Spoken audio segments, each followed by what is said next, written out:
नमस्कार दोस्तों।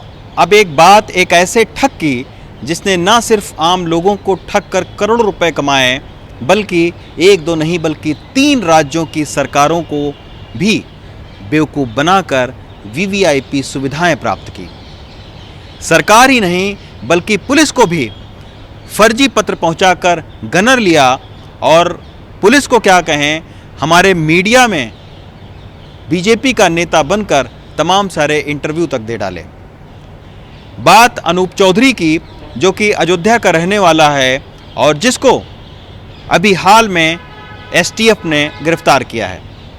दरअसल 23 अक्टूबर की शाम को एसटीएफ को ये खबर मिली कि सफ़ेद रंग की स्कॉर्पियो में एक शख्स आ रहा है जिसके ऊपर 1-2 राज्यों में नहीं बल्कि 3 राज्यों में आधा दर्जन से ज़्यादा मामले दर्ज हैं। उस सूचना के आधार पर एसटीएफ की एक टीम लखनऊ से रवाना होती है और फिर अयोध्या के सर्किट हाउस के पास में वो टीम जो है वो जांच करने लगती है गाड़ियों की। तो पता चलता है कि एक यूपी 42 नंबर की सफ़ेद कलर की जो स्कॉर्पियो है वो सर्किट हाउस के पास में खड़ी हुई है और उसमें उस वक्त 4 लोग सवार थे।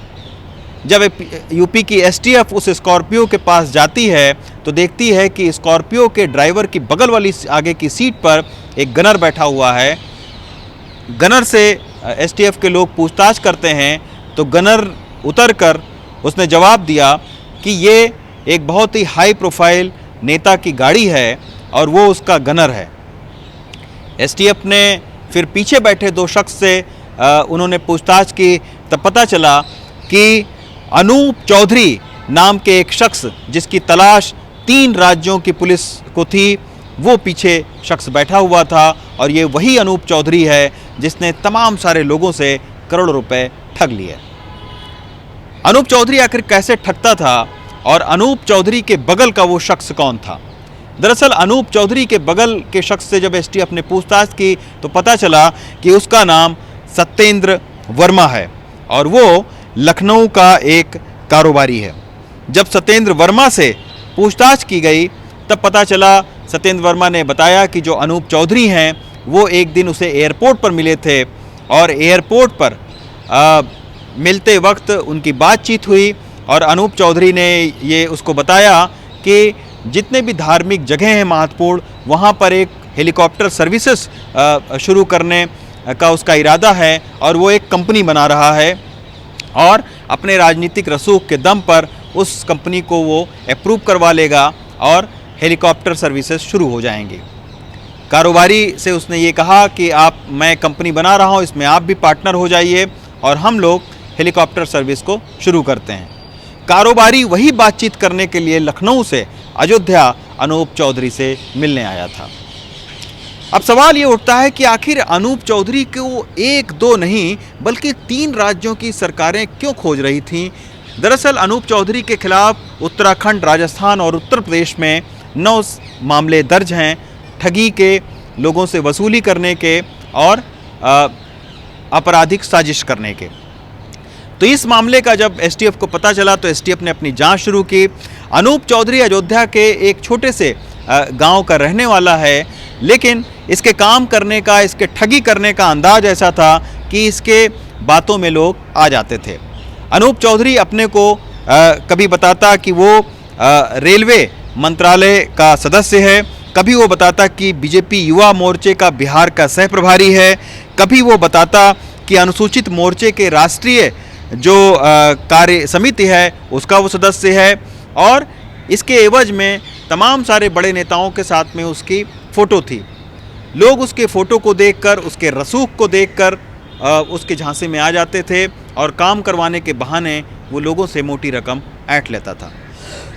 अब सवाल ये उठता है कि आखिर लोगों से तो पैसा ऐंठ लेता था, अपने रसूख को दिखाकर, अपना लावा झावा दिखाकर वो वसूल लेता था, लेकिन पुलिस सरकार उसके कैसे जो है वो गिरफ्त में आ जाती थी और उसको वीवीआईपी ट्रीटमेंट कैसे मिल जाता था? दरअसल उसने जो पूरा ठगी है उसका एक ऐसा संसार बुना जिसमें उसने उसी तरीके के चीज़ें की जैसे आम तौर पर मंत्री करते हैं। उसने सबसे पहले अपने एक ओएसडी को रखा, वो ओएसडी भी फर्जी था, उस ओएसडी को रखा और उसी तरीके का जो लेटर हेड है, जो लेटर पैड है, जिस तरीके से मंत्री इस्तेमाल करते हैं उसी तरीके का लेटर पैड छपवाया, उसमें अपना नाम छपवाया और ओएसडी का जो ईमेल आईडी है उसने उस ईमेल आईडी को भी उसी सरकारी ईमेल आईडी जैसा उसने बनवाया। और उसके बाद में वो पहले ओएसडी एक मेल करता था, पत्र लिखता था, जहां पर अनूप चौधरी जाता था उस राज्य को, ताकि इसको जो वीवीआईपी ट्रीटमेंट है वो मिल सके। और जब पत्र पहुंचता था तो प्रशासन उसके इस पत्र को असली मानकर अनूप चौधरी की खूब आवभगत करती और उसको वीवीआईपी ट्रीटमेंट दिया जाता। और इसी वीवीआईपी ट्रीटमेंट का फ़ायदा उठाकर वो ऐसे कारोबारी लोगों को जो प्रभावित कर लेता था और फिर आम लोगों को लगता था कि ये बड़े बड़े काम करवा सकता है।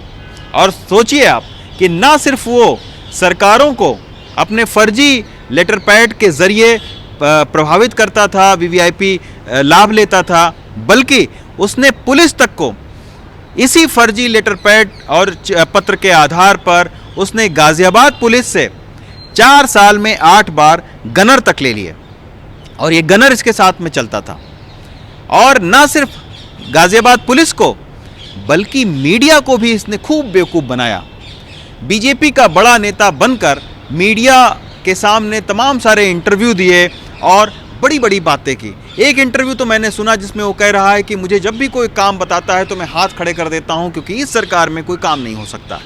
तो इस तरीके के उसने जो बातें हैं वो मीडिया के सामने की, कारोबारियों के साथ में की, सरकार में जो प्रशासनिक जगह पर जो अधिकारी मौजूद थे उसको उसने प्रभावित किया और एक पूरा ठगी का एक पैकेज ये था। और यही वजह है कि इस ठगी के इसके जाल में ना सिर्फ आम आदमी फंसा, पुलिस फंसी, सरकार के बड़े अधिकारी फंसे, बल्कि मीडिया तक इस जाल में फंस गया था। अब गाज़ियाबाद पुलिस ने भी इसके खिलाफ मामला दर्ज किया है और इसकी अब जांच हो रही है। लेकिन ऐसे ठगों से जो बड़ी बड़ी बातें करते हों, जो बड़े बड़े काम करवाने का वायदा करते हों, इनका इतिहास पुराण जरूर जान लेना चाहिए। और केवल फ़ोटो देखकर, क्योंकि आम तौर पर कोई भी सामान्य आदमी किसी बड़े नेता से मिलता है तो वो फ़ोटो वो खींच सकता है, हर आदमी के पास में मोबाइल है, लेकिन इस फ़ोटो के जाल में, बड़ी बड़ी बातों के जाल में आम लोगों को कतई नहीं फंसना चाहिए। इस पूरे मामले का यही एक निचोड़ है। दिल्ली से रवीश रंजन शुक्ला, एनडीटीवी इंडिया।